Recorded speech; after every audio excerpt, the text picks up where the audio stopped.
Daughter sends photo. During sleepover, mom zooms in and calls 911 in shock. Before we dive into the story, drop a comment below and tell us where you're watching from. Enjoy the story. Olivia Morgan stared at her phone, her thumb hovering over the send button.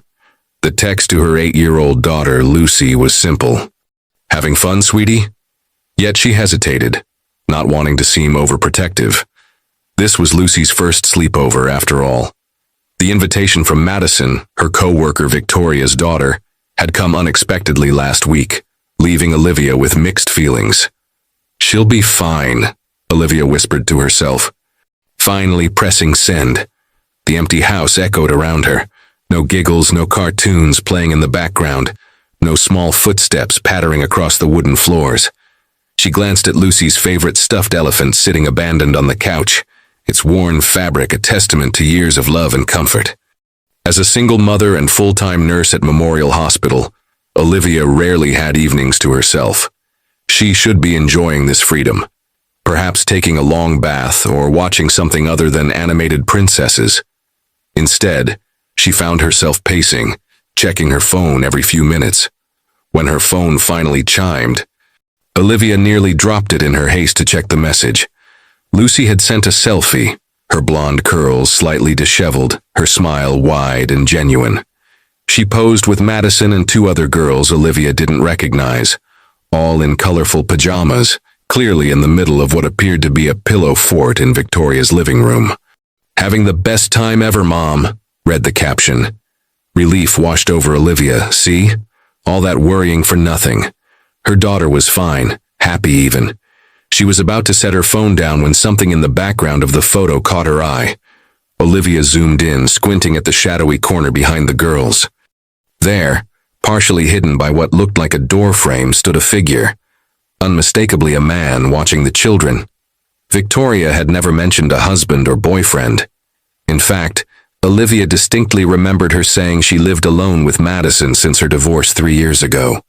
The man's face was mostly in shadow, but Olivia could make out his expression, not smiling, just watching. An inexplicable chill ran down her spine. "Who is that?"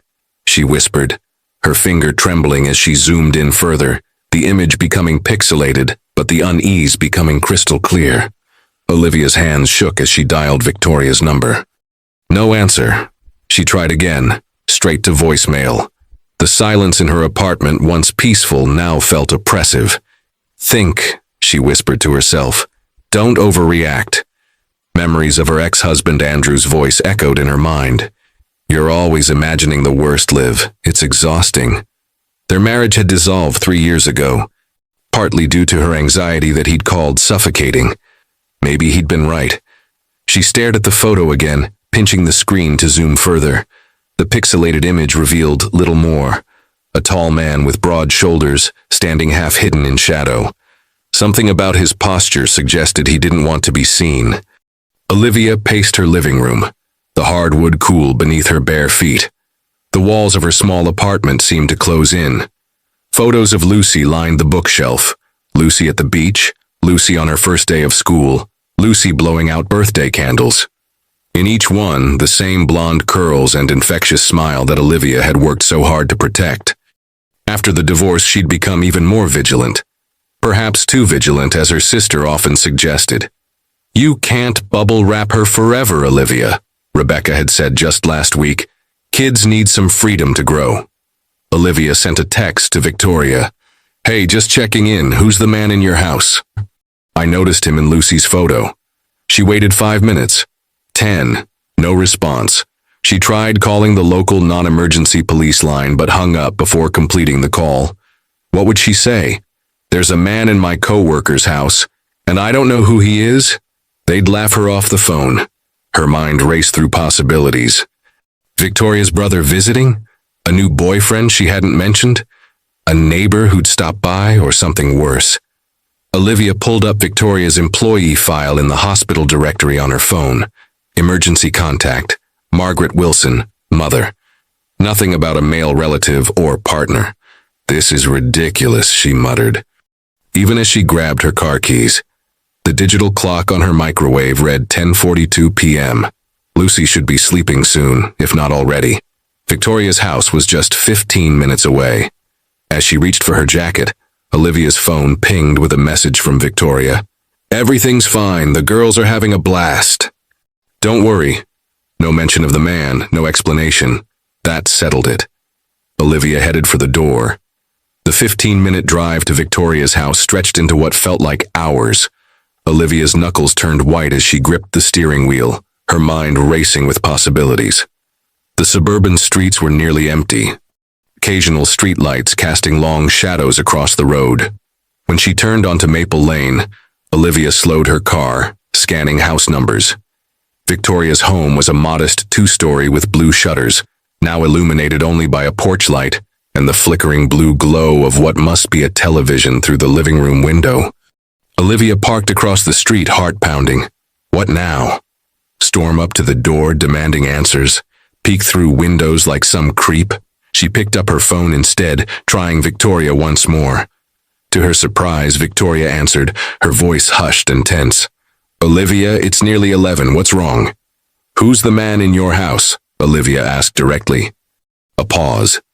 Too long. "There's no man here," Victoria replied, her tone carefully measured. "I saw him in Lucy's photo, Victoria, standing behind the girls." "Who is he?" Another pause, then, "You must be mistaken. It's just me and the girls." Olivia felt cold dread pool in her stomach. "I'm outside your house right now." "You're what?" Victoria hissed. Before Olivia could respond, movement caught her eye. A side door to Victoria's house opened, and a figure slipped out, tall, male, moving quickly toward a car parked in the shadows of a large oak tree. "Someone's leaving your house right now," Olivia said, her voice rising. "Victoria, what's going on?" The call disconnected. Acting on instinct, Olivia grabbed her phone and took several photos of the man as he hurried to his car. She couldn't see his face clearly, but she captured his build, clothing, and most importantly, his license plate as he pulled away. Her fingers trembled as she dialed 911. 911, what's your emergency?"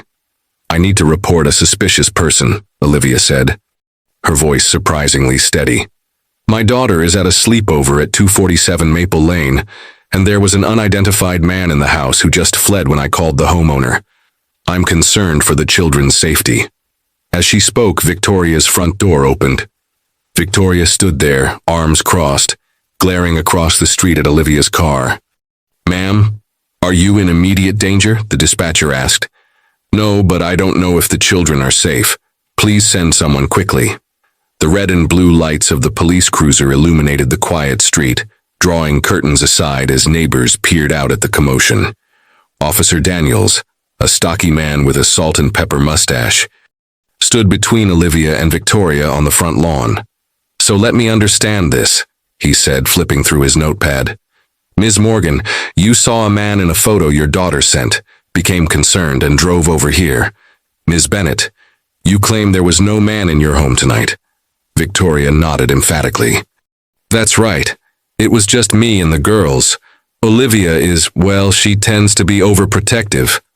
Olivia felt her cheeks burn. "I know what I saw. Look at the photo." She thrust her phone toward the officer, who studied it carefully. "There does appear to be someone in the background," he admitted. Victoria leaned in, feigning surprise. "Oh, that must be a shadow from the lamp. The lighting in that room plays tricks." Officer Daniels squinted at the image. "Could be. Hard to tell for sure." "Then explain the man I saw leaving through your side door," Olivia challenged, her voice rising.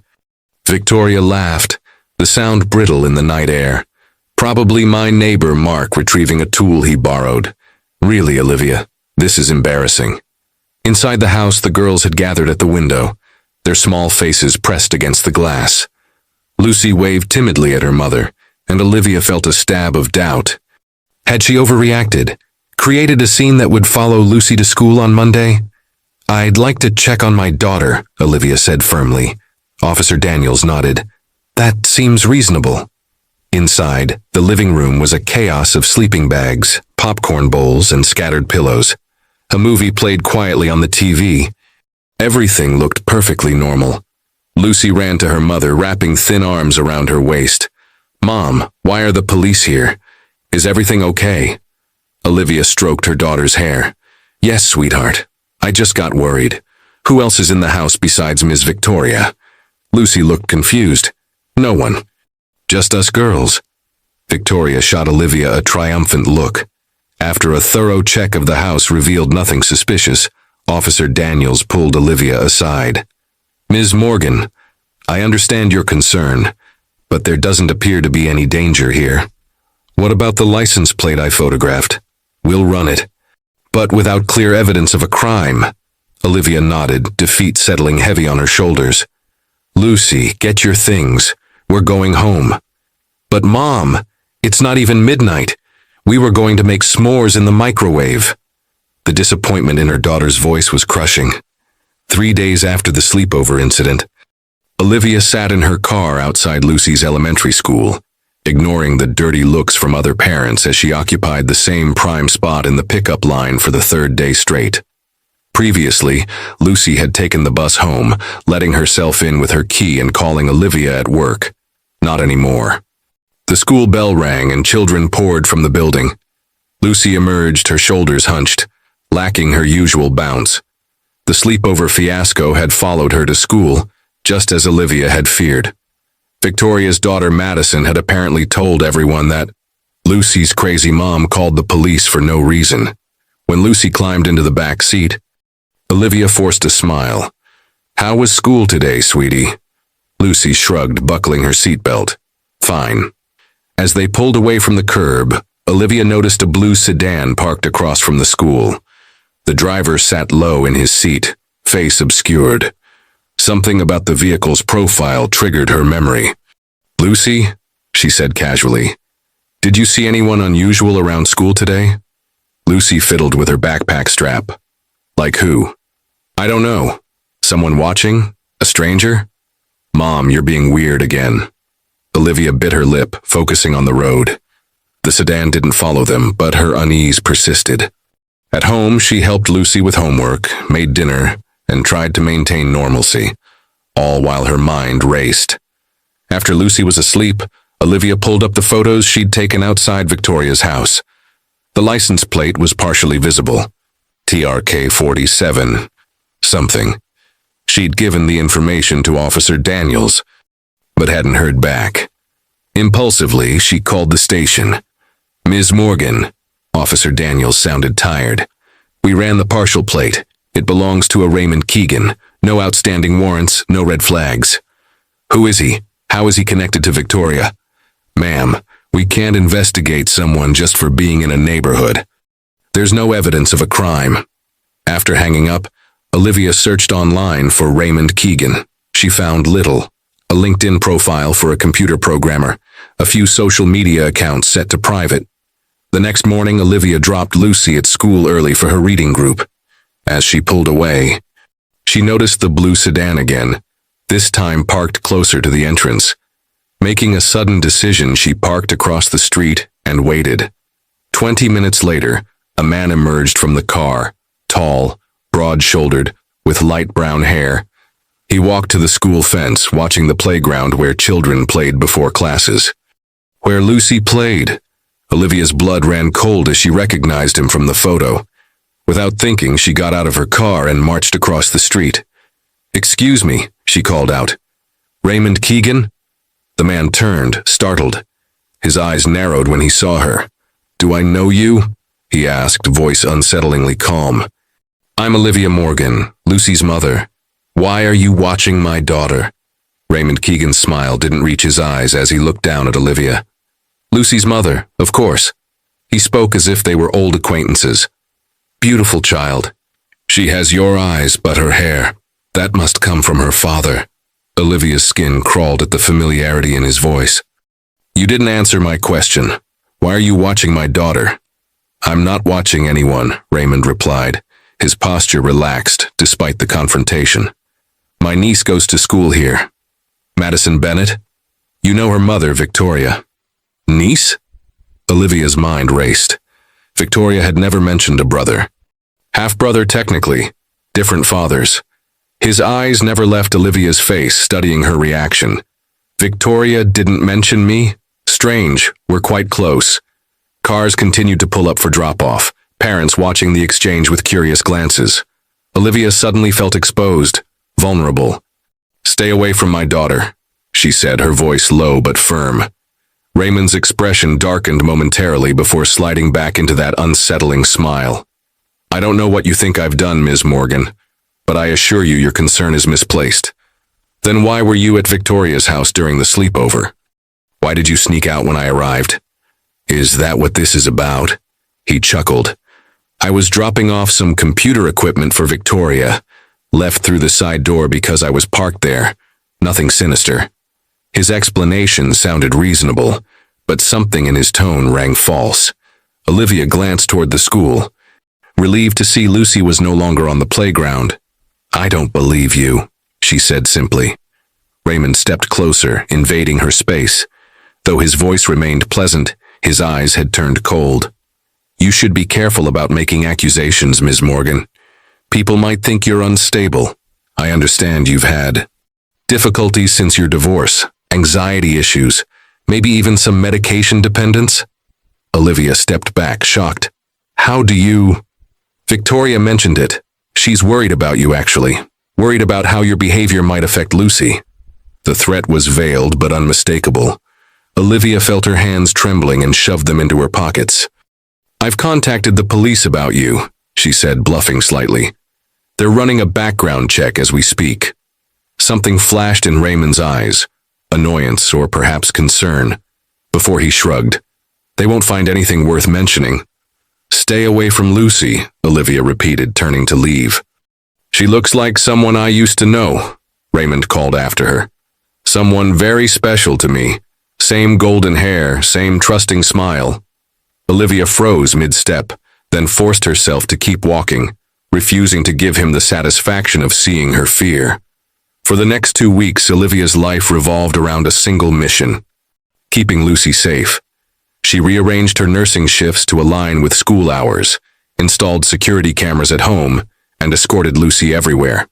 The carefree days of bus rides and after-school independence were gone, replaced by vigilant supervision that left them both exhausted. Raymond seemed to have vanished. No blue sedan outside the school, no sightings in their neighborhood. The police had dismissed her concerns after a cursory investigation revealed nothing suspicious in Raymond's background. Even Officer Daniels had stopped returning her calls. "Mom, can I please go to Zoe's birthday party on Saturday?" Lucy asked one evening, pushing spaghetti around her plate. "Everyone from class is going." Olivia hesitated. The party was at the community pool, open, public, with plenty of parents around. Maybe it was time to loosen the reins a little. "Okay," she finally said, relief washing over Lucy's face. "But I'll be dropping you off and picking you up myself." Saturday arrived with perfect weather. Lucy bounced with excitement, clutching her gift-wrapped present. At the pool, children splashed and shrieked while parents chatted in groups. Olivia spotted Victoria across the deck, who pointedly turned away. "I'll be back at 3:00 sharp," Olivia told Lucy.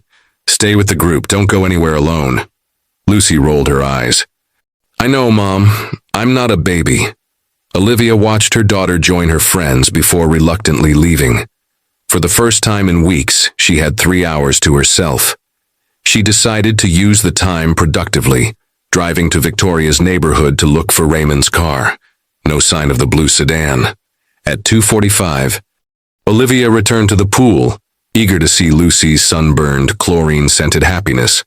But when she arrived, chaos greeted her. Parents were gathered in frantic clusters while a lifeguard used a megaphone. "What's happening?" Olivia asked a nearby mother. "They're doing a pool check. A child is missing." Olivia's heart stopped. "Which child?" The woman shrugged, but Olivia was already pushing through the crowd, scanning desperately for blonde curls and a rainbow swimsuit. "Lucy!" she called, panic rising. "Lucy!" Zoe's mother rushed over. "Olivia, we can't find Lucy. She was playing Marco Polo with the girls, then said she was going to the bathroom." That was 20 minutes ago. The next 30 minutes passed in a blur of terror. Police were called, the pool was searched, nearby buildings checked. Just as Olivia was about to collapse from fear, A pool attendant approached. "Ms. Morgan, we found your daughter. She's in the manager's office." Lucy sat on a plastic chair, wrapped in a towel, tears streaking her cheeks. In her hand was a small, colorful bracelet Olivia had never seen before. "Lucy!" Olivia rushed to embrace her. "What happened? Where did you go?" Lucy's voice was small. "A nice man said he had a surprise for me, a present from you." The hospital corridor felt endless as Olivia paced outside the examination room. The pediatric sexual assault nurse examiner had been with Lucy for over 40 minutes, though they'd assured Olivia it was just a precautionary evaluation. The bracelet, a woven friendship-style band with small plastic beads spelling special, sat in a police evidence bag. When Detective Rivera finally emerged, her expression was carefully neutral. "Ms. Morgan, Lucy appears physically unharmed. No signs of assault. She's getting dressed now." Olivia collapsed into a nearby chair, relief flooding her system. "Thank God. Did she tell you what happened?"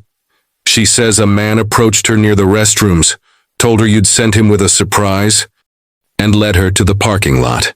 When he tried to get her into his car, she remembered your stranger danger talks and refused. That's when she ran back to the pool area and hid in the storage room." "It was Raymond," Olivia said with certainty. "Did she describe him?" Detective Rivera consulted her notes. "Tall man, light brown hair, blue shirt. She mentioned he knew her name and said she was special, hence the bracelet." Olivia's hands shook as she reached for her phone, pulling up the photo she'd taken of Raymond. "This man. This is him." The detective studied the image. "We'll investigate. In the meantime, I strongly suggest you both speak with a trauma counselor." Later that night, after Lucy finally fell asleep in Olivia's bed, the dam broke. Alone in her bathroom, Olivia slid to the floor, silent sobs racking her body. The terror of what could have happened paralyzed her. This wasn't paranoia or overprotection. Raymond had tried to take her daughter. A familiar impulse surfaced, the desire to numb the panic. Before Lucy's birth, Olivia had struggled with anxiety medication dependency. After a particularly stressful shift, she'd take just one extra pill, then two, until it became a daily crutch. Andrew had discovered her half-conscious one night, leading to rehab and eventually their divorce. Now, 3 years sober, Olivia found herself opening the medicine cabinet, staring at the prescription bottle tucked in the back, emergency anxiety medication she'd never thrown away. "Just one," she whispered, hand trembling. "Just to get through tonight." The pill was bitter on her tongue. Relief came quickly, followed by shame that burned hotter than her fear. She'd sacrificed her sobriety, the one accomplishment she'd clung to through everything. Tomorrow would bring police reports, school notifications, restraining order applications, a mountain of bureaucracy that might still fail to protect Lucy. Olivia knew she should rest, but instead found herself at her laptop, searching obsessively for information on Raymond Keegan. A social media profile appeared, not Raymond's, but Victoria's. A photo from 2 years ago showed her with a man whose face was partially obscured. The caption read, "Family reunion after too long. So happy to have Ray back in our lives." Olivia's eyes narrowed. How long had Raymond been back in Victoria's life? And why had she lied about their relationship? Olivia woke with a start, her laptop still open beside her on the couch. Empty coffee cups littered the coffee table, alongside printouts of everything she'd found on Raymond Keegan. It wasn't much. A LinkedIn profile showing sporadic employment history, a few mentions in local newspaper archives, and several addresses across 3 states. Nothing incriminating, nothing that explained his interest in Lucy. The morning sunlight streaming through the blinds made her head pound. A combination of anxiety medication hangover and too little sleep. Lucy was still asleep in Olivia's bed, mercifully untroubled by nightmares. Olivia shuffled to the kitchen, her mind replaying fragments of a dream. Something about Victoria, about a connection she was missing. As coffee brewed, she scrolled through her phone contacts until she found Margaret Wilson, Victoria's mother, listed as her emergency contact at the hospital. Before she could overthink it, Olivia dialed. "Hello, An elderly voice answered. "Mrs. Wilson? This is Olivia Morgan. I work with your daughter Victoria at Memorial." "Oh yes, the nurse. Is everything all right? Is Victoria okay?" "She's fine," Olivia assured her. "I'm actually calling about Raymond Keegan, Victoria's brother." A long pause followed. "Half-brother," Margaret finally corrected, her tone suddenly guarded. "Why are you asking about Raymond?" "I'm trying to understand some concerning behavior." "Victoria mentioned you two aren't close," Margaret scoffed. "That's putting it mildly. I haven't spoken to Victoria in nearly 3 years, not since she helped Raymond after his release." "Release?" Olivia prompted, her pulse quickening. "From Pine Valley, the psychiatric facility," Margaret clarified. "Victoria never told you? Raymond spent 5 years there after what happened with that little girl in our old neighborhood." Olivia's blood ran cold. "What little girl?" "Nothing was ever proven," Margaret said quickly. "But the accusations. A child from Raymond's tutoring program claimed he'd taken her to his special place, given her special gifts. Pretty bracelets, just like he used to make for Victoria when they were children." "Bracelets? Like the one Lucy had been given." "The family moved away afterward," Margaret continued. "The case was dismissed for lack of evidence. But I knew. A mother knows. That's why I cut ties when Victoria stayed loyal to him." "Mrs. Wilson, this is important. Did this girl have blonde hair?" Another pause. "Yes, she did. Looked a bit like Victoria when she was small. Raymond always had a fixation on his sister. Their father left when Victoria was born, and Raymond became intensely protective. Too protective." Olivia's mind raced. Lucy resembled Victoria as a child. That's what Raymond had meant when he said Lucy reminded him of someone special. "One more question," Olivia said, her voice strained. "Did Raymond ever live in Chicago?" "Yes, before the incident. Why do you ask?" "Thank you, Mrs. Wilson. You've been incredibly helpful." After hanging up, Olivia stared at a photo on her wall. Lucy at age 3 with her father, Andrew. They'd lived in Chicago until the divorce. The timing, the location, the blonde hair. A terrible suspicion took root in her mind. What if Andrew and Raymond had crossed paths in Chicago? What if Lucy wasn't just a random target who resembled Victoria? What if Raymond had been searching for Lucy specifically all along? Once Lucy was safely at school with a police officer stationed nearby, Olivia took a personal day and drove to the county courthouse. The records department was housed in a dimly lit basement with outdated computers and the musty smell of old paper. "Criminal records and restraining orders," she told the clerk, a middle-aged woman with reading glasses perched on her nose. "For Raymond Keegan."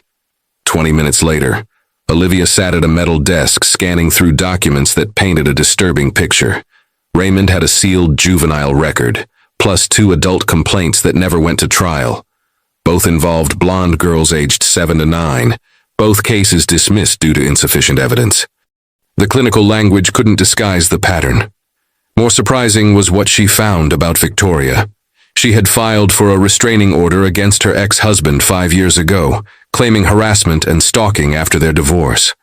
The husband, Jason Bennett, had allegedly threatened to expose family secrets if Victoria didn't give him full custody of Madison. Olivia's phone buzzed with a text from Detective Rivera. "Need to speak with you. New information. Call ASAP." In the privacy of her car, Olivia called back. "Ms. Morgan, we've been investigating Raymond Keegan," Rivera began. "His car was spotted near your apartment complex yesterday." Olivia's grip tightened on the phone. "He knows where we live?" "It appears so. There's more. We discovered Raymond isn't actually Victoria Bennett's biological brother. Their parents married when Victoria was 3 and Raymond was 12. After high school, Raymond legally changed his last name from Tanner to Keegan, his mother's maiden name. "Why would he do that?" Olivia asked. "We're not sure, but it effectively disconnected him from his previous identity. Here's where it gets concerning. Raymond worked as an elementary school tutor in Chicago from 2015 to 2016. The timeline matched. Lucy was in preschool in Chicago then, before the divorce. Andrew had hired a tutor for her reading difficulties. Detective, my ex-husband Andrew Morgan hired a tutor for Lucy when she was 4, in Chicago. Silence on the line. Then, Ms. Morgan, I need you to ask your ex-husband if the tutor was Raymond Tanner, not Keegan, and I need you to do it immediately. Olivia hadn't spoken to Andrew in months. Their communication was limited to terse emails about Lucy's visitation schedule. He had remarried and moved to Seattle with his new wife, seeing Lucy only during school breaks. Andrew answered on the 4th ring. Olivia? Is Lucy okay? She's fine. Andrew, I need to ask you something important. When we lived in Chicago, who was Lucy's reading tutor? What? That was years ago. He sounded confused. Some guy, I don't remember his name. Why? Please, Andrew, this is crucial. Was it Raymond Tanner? The extended pause told her everything. How did you know that? Andrew finally asked.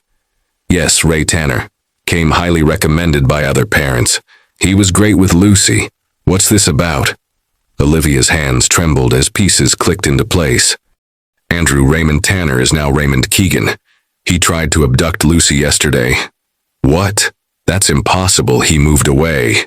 After you fired him, Olivia interrupted. Why did you fire him, Andrew? Another long pause. He got too attached. Started bringing Lucy presents, calling her special. It felt inappropriate. When I confronted him, he became unhinged. Said Lucy was like a daughter to him. That's when I let him go. The final piece fell into place. Raymond wasn't just a predator who found a convenient target in Lucy. He was obsessed with her specifically, had been for years, waiting for an opportunity to reclaim his special girl. Andrew, I need to go. Call the Seattle police immediately. Raymond might come after you too.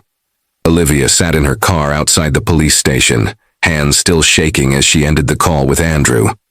Inside her purse, the prescription bottle of anxiety medication seemed to call to her, promising quick relief from the crushing fear. She gripped the steering wheel instead, forcing herself to breathe deeply.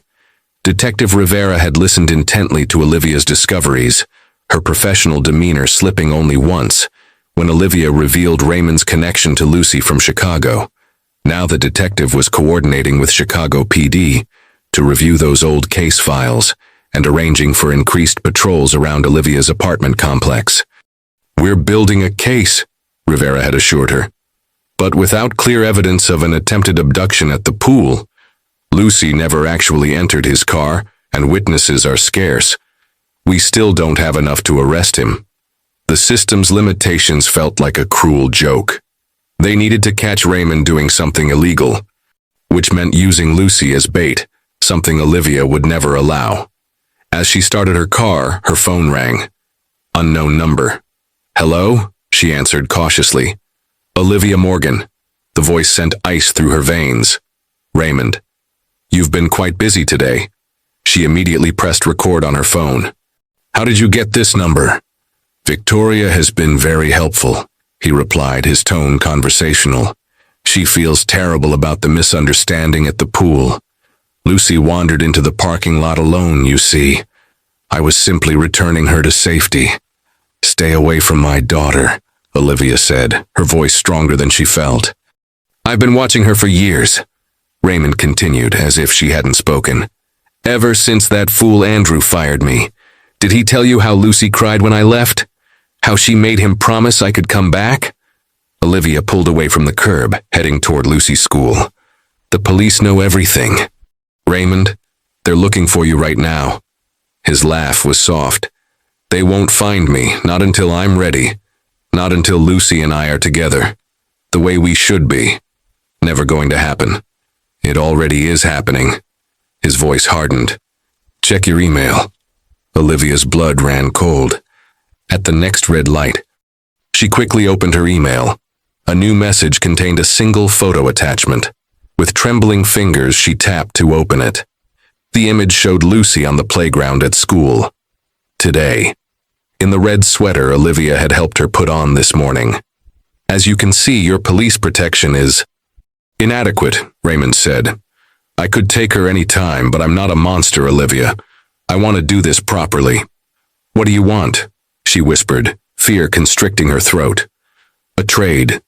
Meet me tomorrow night. Come alone, and I'll explain everything. If you involve the police, Lucy will disappear. You'll never see her again." The line went dead. Olivia's mind raced. Going alone was dangerous, possibly suicidal. Not going was unthinkable. Telling Rivera seemed like the obvious choice. But Raymond's threat haunted her. What if police involvement pushed him over the edge? She needed help, but not from law enforcement. Someone who understood predators. Someone with experience but no obligation to follow police protocols. Jim Carter.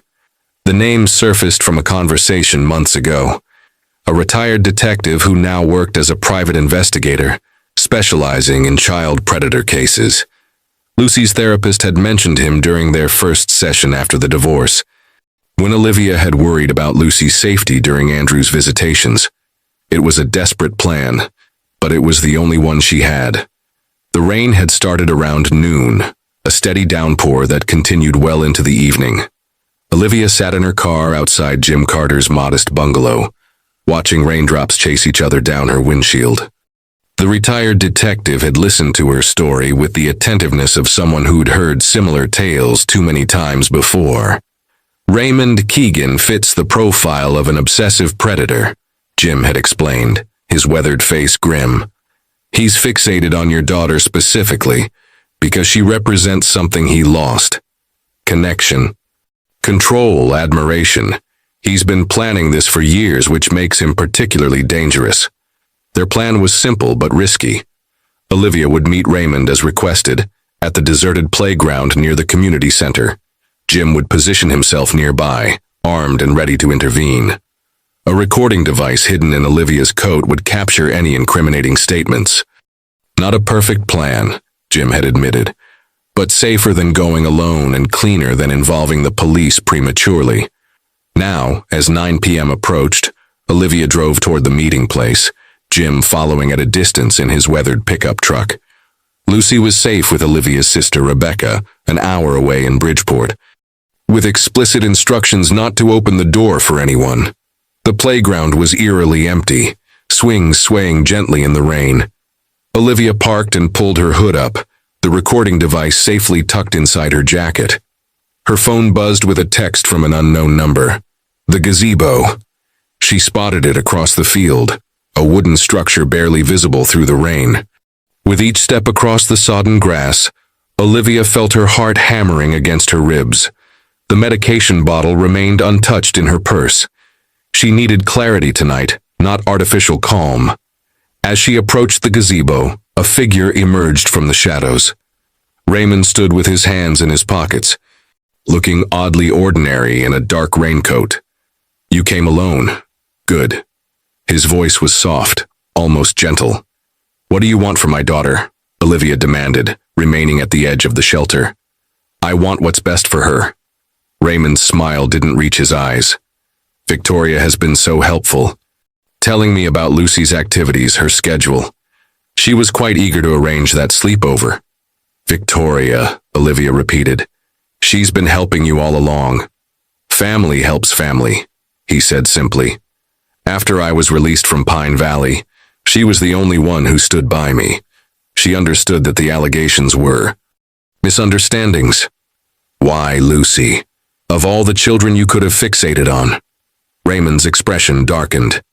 "I don't fixate, I connect. Lucy and I had a special bond in Chicago. She understood me, until her father interfered." "She was 4 years old," Olivia snapped. "She wasn't special, she was vulnerable. Just like the girl in your old neighborhood. Just like all your victims." Something shifted in Raymond's demeanor. His eyes hardened. "I've arranged everything," he continued as if she hadn't spoken. "A new start, new identities. I have a cabin in Vermont, peaceful, remote. Lucy will have the childhood Victoria had before our father left." A chill that had nothing to do with the rain ran down Olivia's spine as the pieces clicked into place. "Victoria isn't your sister, is she? She was your first victim." Raymond's smile vanished. "You understand nothing." A twig snapped in the darkness behind them. Raymond's head whipped around, his hand darting inside his coat. In that instant, Olivia saw the glint of metal. A gun. "You brought someone," he snarled. advancing toward her. Everything happened at once. Jim's voice shouted from the darkness. Raymond lunged forward, grabbing Olivia's arm. She twisted away, slipping on the wet wood. As she fell, Raymond's gun discharged with a deafening crack. The gunshot echoed across the empty park, swallowed quickly by the rain. Olivia felt a searing pain in her shoulder as she hit the wooden floor of the gazebo. Warm blood spread through her jacket, the recording device crackling under the impact. "You stupid woman," Raymond snarled, standing over her with the gun still pointed at her chest. "I offered you a chance to do this civilly." Jim's voice bellowed from somewhere in the darkness. "Police, drop your weapon." Raymond's head jerked toward the sound, momentarily distracted. Olivia seized the opportunity, kicking upward with all her strength. Her foot connected with Raymond's wrist, sending the gun skittering across the gazebo floor. Raymond howled in pain and rage, diving for the weapon. Olivia scrambled to her feet, ignoring the white-hot pain in her shoulder. Blood made her hand slippery as she lunged for the gun, reaching it a split second before Raymond. Their hands collided on the cold metal. Raymond was stronger, his fingers wrapping around both the gun and Olivia's wrist. She could see the manic determination in his eyes as he tried to wrench it from her grasp and turn it toward her. "Lucy is mine," he hissed, his face inches from hers. "She was always meant to be mine." "She will never be yours," Olivia replied through clenched teeth, fighting against his grip with fading strength. A sudden movement in the corner of her vision, Jim sprinting toward them, his own weapon drawn. Raymond saw him too, his grip momentarily loosening in surprise. That split second was all Olivia needed. She twisted her body violently, breaking free from Raymond's grasp. The gun remained in his hand, but she was out of his immediate reach. She staggered backward, pressing her hand against her bleeding shoulder. "It's over, Keegan," Jim called, approaching cautiously, his gun trained on Raymond. "Drop the weapon and step away." Raymond's laugh was hollow, desperate. "You think this changes anything? I found Lucy once. I can find her again." "Not from prison," Olivia spat. Something changed in Raymond's expression. A calculation. A decision. His eyes darted from Jim to Olivia, then to the dark park beyond. "I won't go back," he whispered, almost to himself. Before either Olivia or Jim could react, Raymond bolted from the gazebo, disappearing into the rain-drenched darkness of the park. "Stay here," Jim shouted to Olivia, taking off in pursuit. Olivia slumped against the gazebo railing, pain radiating from her shoulder. She fumbled for her phone with blood-slick fingers, dialing 911. "Officer down," she gasped, recalling the phrase from countless TV shows. "Springwood Park, gunshot wound, suspect armed and fleeing." Time seemed to slow and stretch. Through the curtain of rain, blue lights eventually appeared in the distance, accompanied by the wail of sirens. Olivia's vision began to blur, black spots dancing at the edges as shock set in. Before the darkness claimed her, she heard 3 distinct gunshots punctuate the night, followed by a terrible silence. Her last conscious thought was of Lucy, her laugh, her golden curls, her trusting eyes. Would she ever see her daughter again? The hospital room was bathed in the pale light of early morning when Olivia opened her eyes. The steady beep of monitors and the sharp scent of antiseptic brought her back to reality. Her shoulder was heavily bandaged, and an IV line ran from her arm to a bag of clear fluid hanging beside the bed. "Welcome back," a familiar voice said. Detective Rivera sat in a chair by the window, dark circles under her eyes suggesting she'd been there for hours. "Lucy," Olivia croaked, her throat dry. "Her?" "She's fine. Still with your sister in Bridgeport," Rivera assured her. "Your former partner, Mr. Carter, called us immediately after you lost consciousness. He made sure she was safe before pursuing Keegan." Olivia's memories returned in fragments. The gazebo, the struggle, the gunshots in the dark. "Jim, is he?" "Alive, but injured. Keegan shot him in the leg before officers arrived." Rivera leaned forward. "Raymond Keegan is dead, Ms. Morgan. He refused to surrender and engaged in a firefight with responding officers." Relief and something like grief washed over Olivia. Not grief for Raymond, but for the closure his death denied, the answers that died with him, And Victoria, in custody, facing multiple charges, accessory to attempted kidnapping, obstruction of justice, filing false police reports. Rivera's expression hardened. The relationship between them was complicated. She's cooperating now, telling us everything. Olivia nodded, wincing at the pain the movement caused. How did you know where to find us? We didn't, initially. Officer Daniels remembered your concerns about Keegan and connected it to reports of gunfire in the park. When we arrived, Carter was already wounded. Trying to stem your blood loss. A knock at the door interrupted them. A nurse entered, followed by a woman in a tailored suit who introduced herself as Sarah Winters from Child Protective Services. Ms. Morgan, I understand this is difficult timing, but I need to discuss your daughter's situation. Winters began. Given your injury and recent events, we need to establish a temporary care plan for Lucy. Panic flared in Olivia's chest. My sister Rebecca has her. She can stay there until I'm released. Winters shook her head. Your sister's home isn't registered for emergency placement. We'll need to place Lucy with a certified foster family until... No, Olivia interrupted, struggling to sit up despite the pain. Lucy's been through enough trauma. Separating her from family now would be devastating. There's also the matter of your judgment, Winters continued, her tone clinical. Taking vigilante action rather than working with proper authorities put yourself and others at risk. This raises questions about decision-making where your daughter is concerned. Detective Rivera stood. Ms. Winters, if I may, Olivia Morgan acted out of desperation when the system failed to protect her child. The evidence against Keegan wasn't considered sufficient for arrest, despite clear danger signs. As they argued, Olivia noticed Andrew standing in the doorway, looking travel-worn and worried. Andrew, she whispered, you're here. He stepped into the room. I took the first flight out when Detective Rivera called. Lucy needs us both right now. He turned to Winters. I'm Lucy's father. I have joint custody. Until Olivia recovers, Lucy will be with me. For the first time since the nightmare began, Olivia felt the tension in her chest ease slightly. Despite their difficult history, Andrew was stepping up when Lucy needed him most. Recovery would be long, not just for her shoulder, but for all of them. The system that should have protected them had failed at nearly every turn, but somehow, they had survived. 3 months after the events at Springwood Park, Olivia stood in her living room watching Lucy arrange stuffed animals on her newly decorated bed. The physical therapy for Olivia's shoulder was progressing well, though occasional pain still reminded her of that rainy night. The emotional healing was proving more challenging for both of them. Perfect, Lucy declared, stepping back to admire her handiwork.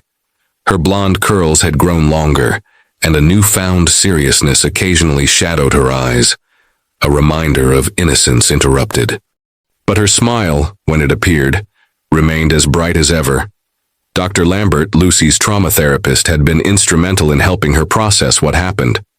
Children are remarkably resilient, she'd told Olivia during their last session. Lucy understands now that Raymond was a sick man who tried to hurt her, not someone special who cared about her. That distinction is crucial for her healing.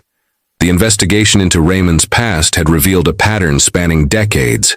Victoria, now serving a 5-year sentence, had indeed been his first victim, a relationship that evolved from abuse into toxic codependency. Interviews with his former patients had uncovered multiple unreported incidents, and 2 families had come forward with new allegations. A knock at the door interrupted Olivia's thoughts. Andrew stood on the porch, right on time for his weekend visitation. Their co-parenting relationship had transformed in the aftermath of the crisis. Not quite friendship, but a respectful partnership centered on Lucy's well-being. How's she doing today? He asked quietly as they watched Lucy gather her overnight bag. Better, Olivia replied. No nightmares this week. Andrew nodded, relief evident in his eyes. And you? The support group helping? Olivia touched her sober chip, tucked safely in her pocket. After relapsing with anxiety medication during the crisis, she'd committed to recovery with renewed determination. 60 days clean now, 1 day at a time. "It is," she answered honestly. "Turns out I'm not the only parent who's faced impossible choices to protect their child." As Lucy skipped toward them, overnight bag in hand, Olivia felt a wave of fierce love. Despite everything, her daughter was healing, adapting, moving forward. They both were. Later that evening, alone in the quiet apartment, Olivia sat at her computer. The screen displayed her newly created website, hidden in plain sight, recognizing predatory behavior. What had begun as therapy, documenting her experience, writing about warning signs she'd missed, had evolved into a resource for other parents. Her phone buzzed with a text from Detective Rivera. "Panel confirmed for next week. Your story needs to be heard." Olivia's fingers traced the scar on her shoulder as she composed her reply. The system had failed them at nearly every turn. Dismissed concerns, insufficient evidence standards, bureaucratic obstacles. She couldn't change the system overnight, but she could add her voice to those demanding better protection for children. Tomorrow, Lucy would return from Andrews, likely full of stories about their weekend adventures. They would make pancakes together, perhaps venture to the park if Lucy felt ready. Small steps toward normalcy, toward healing. The shadows would never completely disappear, for either of them. But they were learning to live with them, to move forward despite them. In the photograph on her desk taken just last week, Lucy stood grinning between Olivia and Andrew, her arms wrapped around their waists, her eyes clear, her smile genuine. It wasn't perfect, but it was real. A family rebuilt from trauma's ashes, stronger for having faced the darkness together.